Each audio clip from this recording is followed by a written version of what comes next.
Vamos dar início a mais um Café com Livros. Aqui é minha xícara do café de hoje. Vamos entrar direto hoje no tema que nós pretendemos debater. A terceira parte de Administração Pública Federal. Hoje eu quero falar um pouquinho com vocês sobre o controle. No caso, o controle legislativo. Como é que funciona, então, o controle por parte do Poder Legislativo, que está totalmente ligado à atuação dos tribunais de contas? O controle legislativo, ele pode ser financeiro ou ele pode ser também político. Já o Tribunal de Contas da União é um órgão que vai auxiliar, vai trabalhar em conjunto nesse controle junto ao Poder Legislativo. O Tribunal de Contas, ele tem quadro de pessoal próprio. O Tribunal de Contas da União não integra nada em relação ao Poder Legislativo, ao Parlamento. Ele trabalha como um auxílio, um auxiliar, um braço nesse trabalho específico de controle. E não possui também nenhuma relação de espécie de hierarquia entre eles, no caso, o Tribunal de Contas e o próprio Parlamento. Os tribunais de contas estaduais também têm incumbência de fazer o controle junto às prefeituras, aos municípios. E o Tribunal de Contas, ele é um órgão colegiado, formado, no caso do Tribunal de Contas da União, por 9 ministros e possui quadro pessoal próprio entre servidores. Os tribunais de contas dos estados são formados por 7 ministros. A exceção é o Tribunal de Contas de São Paulo, que conta com apenas 5 ministros. O controle exercido pelo Poder Legislativo é uma forma de realmente controlar as ações, os atos dos outros poderes e também da administração indireta. Nós temos o controle contábil, que está ligado a controlar gastos, estruturas orçamentárias e todos os dados referente a todos os recursos que ali serão utilizados. Temos o controle orçamentário, que diferente do controle contábil, ele é o recurso, ele é o mecanismo de se observar a execução do orçamento que foi destinado para uma obra, por exemplo. E temos o controle também operacional. Esse controle está ligado, por exemplo, a uma auditoria com atividades operacionais no serviço público. Você faz uma auditoria para saber o tempo médio que uma pessoa espera numa fila para um atendimento. É um exemplo de controle operacional. Controle patrimonial é aquele controle que está cuidando justamente do próprio patrimônio público.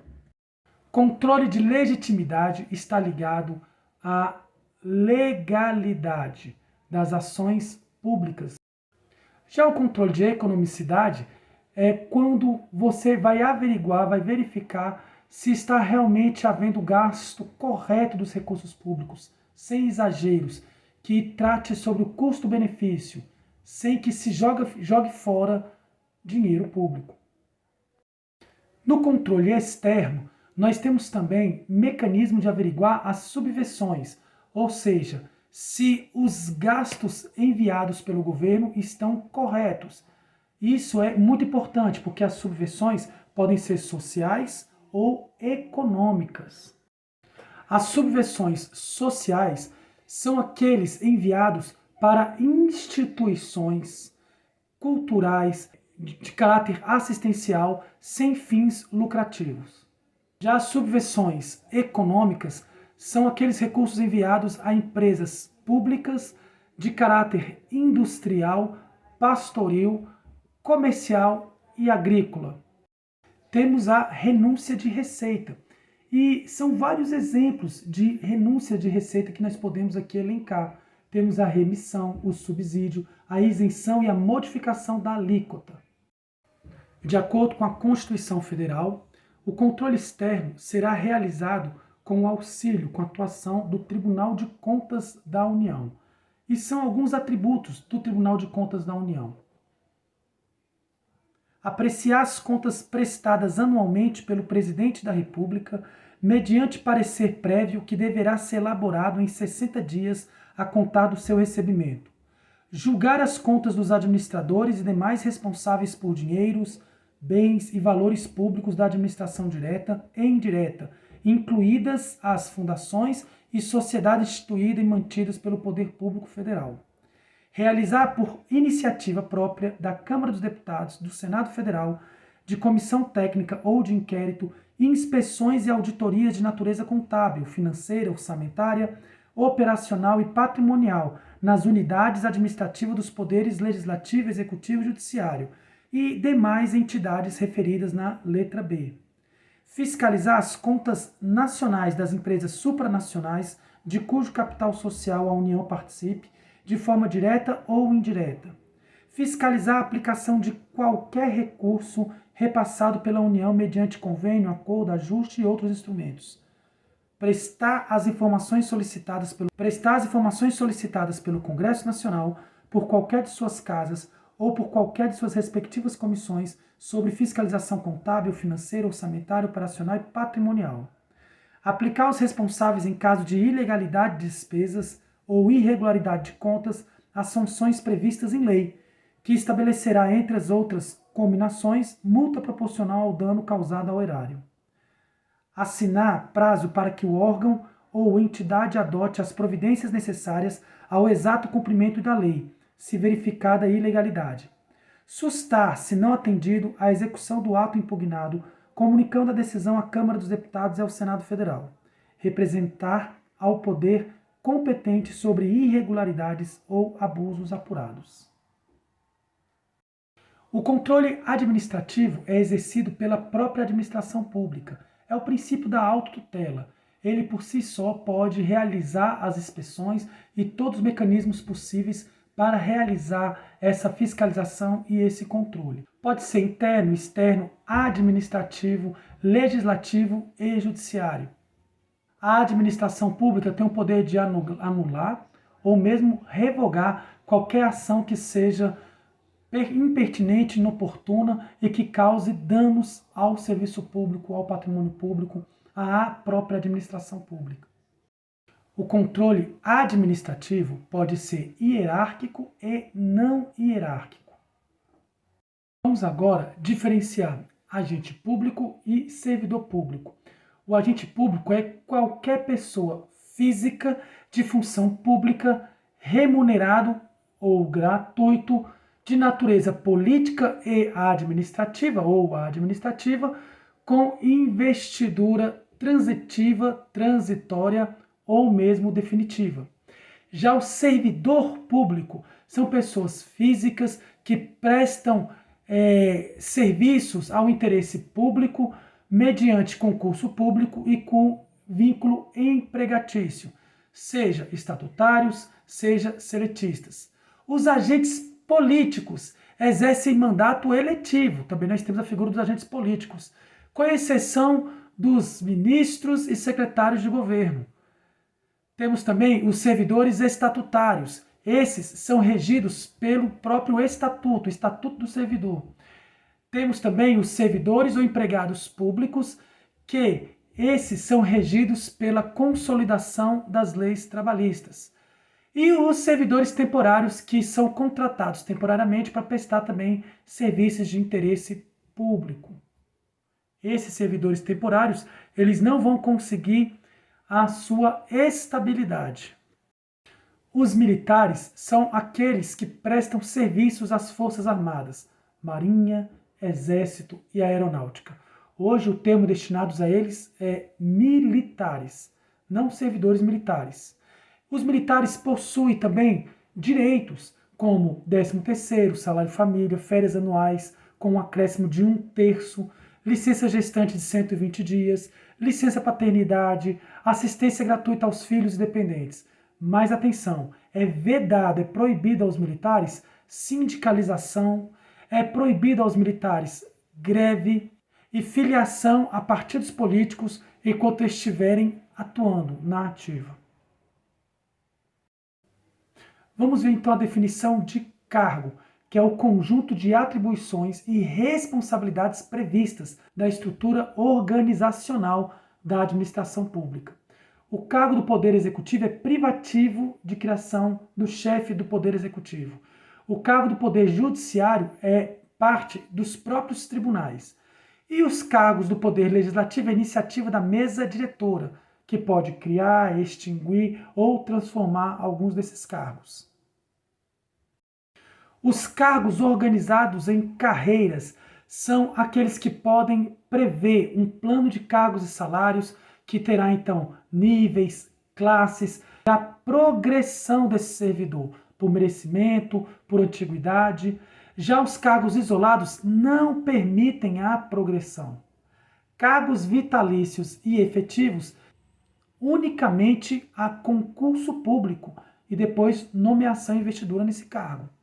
As comissões e comissionados são referentes aos cargos de direção, chefia, assessoramento. Já emprego são atribuições com o fito de serem ocupados por servidores regidos pela CLT.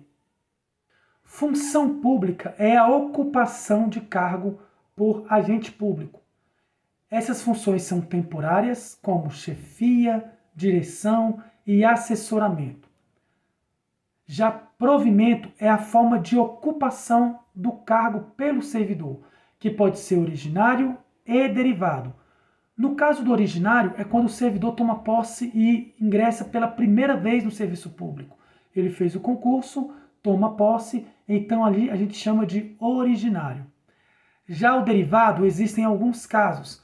Tem o vertical, que é a promoção do servidor a partir de níveis de classe, respeitando aí a progressão dele, e tem o horizontal, que é a readaptação de servidores que por algum motivo não podem mais laborar, porque possui alguns limites físicos e mentais para ocupar aquele cargo, então ele passa a ter uma readaptação do seu cargo, do seu serviço público.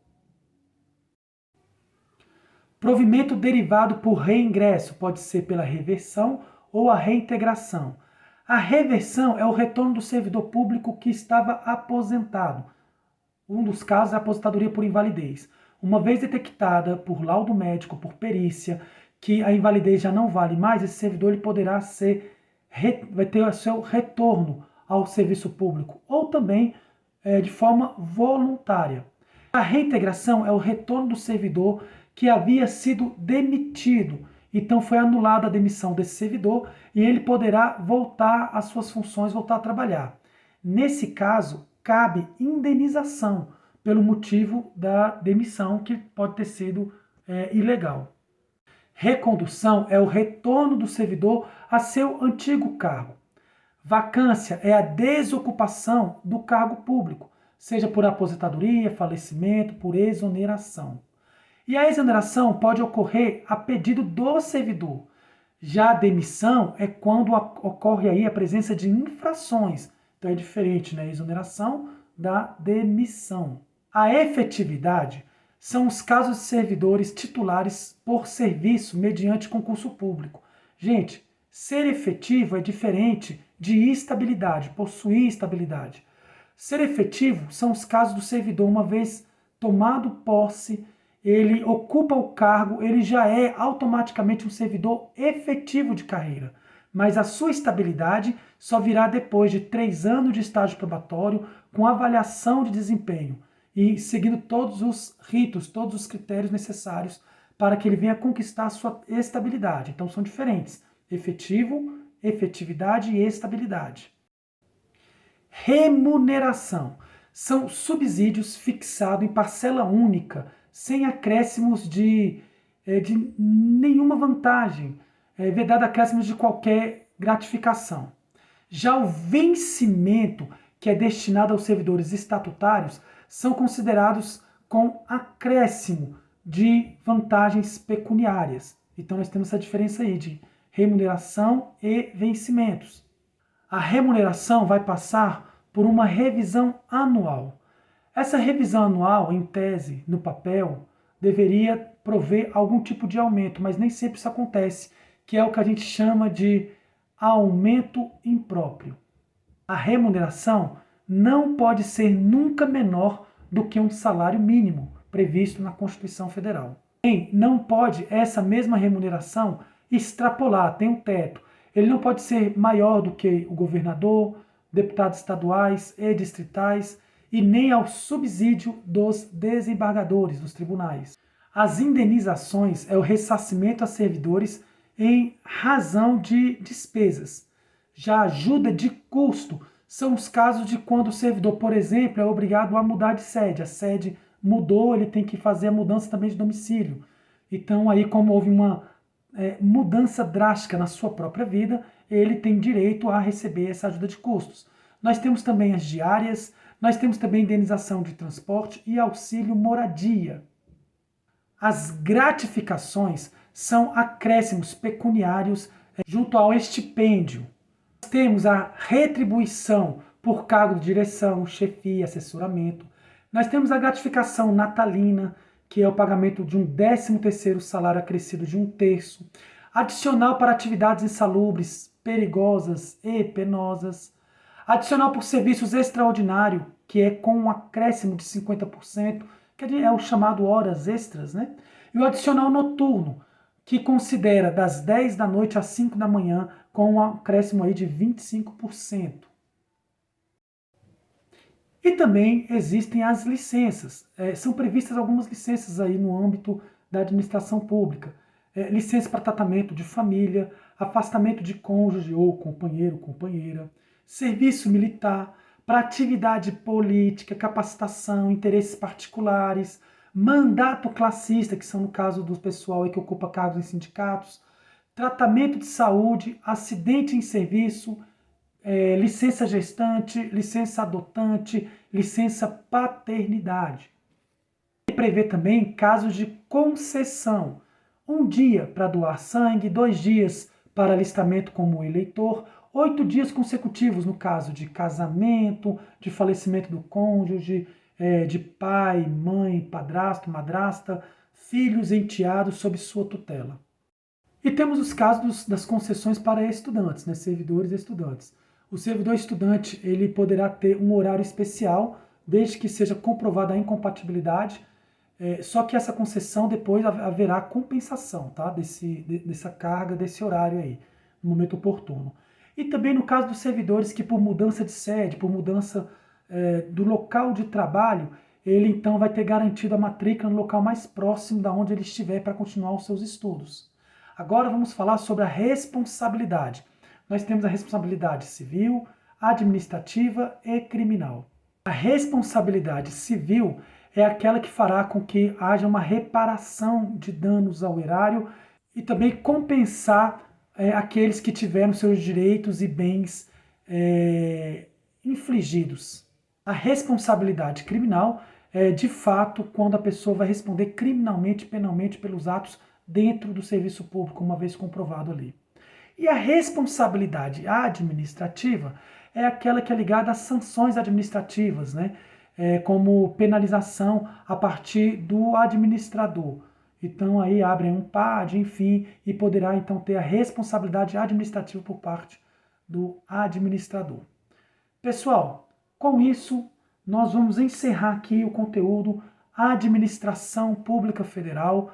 É importante que dêem uma olhada aí na legislação, porque alguns conceitos foram apenas citados, foram dados, mas o aprofundamento é sempre importante também, acompanhando a literatura, acompanhando a legislação, fazendo uma leitura mais aguçada. De qualquer forma, espero que tenha ajudado aí com esse tema e continue nos seguindo aí no canal Café Love, Café com Livros.